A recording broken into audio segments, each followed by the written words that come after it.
The list is out for Rock and Roll Hall of Fame nominees. Beck. Love Beck. Blink-182. No, that's not the right list. That's a snubs that I sent thought out. you sent me the list. No. Those are the snubs. I don't care about the snubs. The list is Def McLovin, Leppard. what are you doing?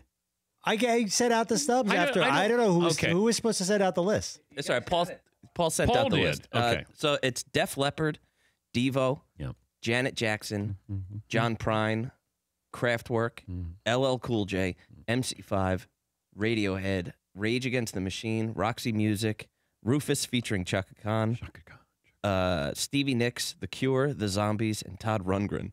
All right, we get to pick two. That should go in. All right, Todd, go ahead. I'm going with my heart and not maybe who the best. Janet Jackson and LL Cool J. You're in. Okay. LL Cool J is... Okay. McLovin, you can pick two. All right, this is going to sound weird, but I'm going to go with Devo because my brother was in a Devo cover band, and I understand that they influenced a lot of people.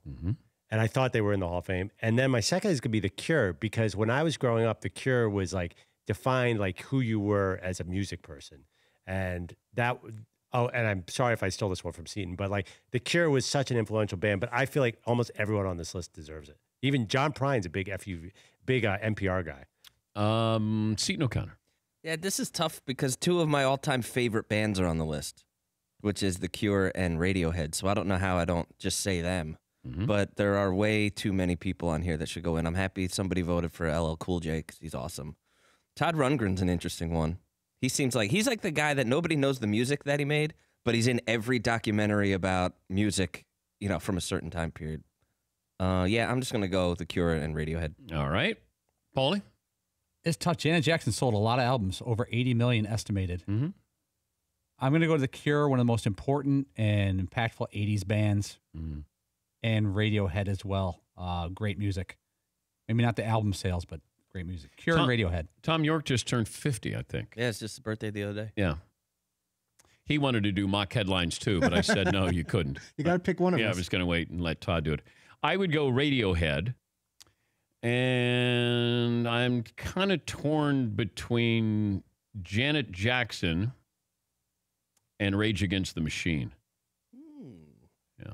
That's interesting. Yeah. You know who, man, I don't see Def Leppard making the cut. And maybe it's just because of the years that they're in with all of these people. Yeah. But it doesn't get any easier. It's not like you go, boy, next year's nominees. And then you sent me the list of snubs. My boy Beck is not in yet. Blink-182. Bone Thugs in Harmony. Counting Crows. Around here. Why'd I kill my dog? Why isn't Dave Matthews Band in the Hall of Fame? Is there some requirement here that we're missing? Time requirement? Depeche Mode. Jane's Addiction. Jane's Addiction's cool. Jeff Buckley. Judas Priest. I'm surprised Judas Priest isn't in. Yeah, so this list, it says 25 years after your first album. 9 Inch Nails. That's why I sent it out, because you were mentioning Outcast. 9 Inch Nails. But Dave Matthews should be in.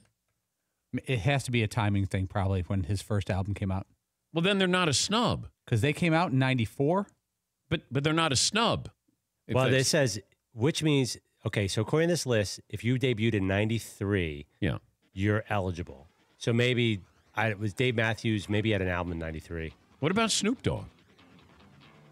Is that 25 years already?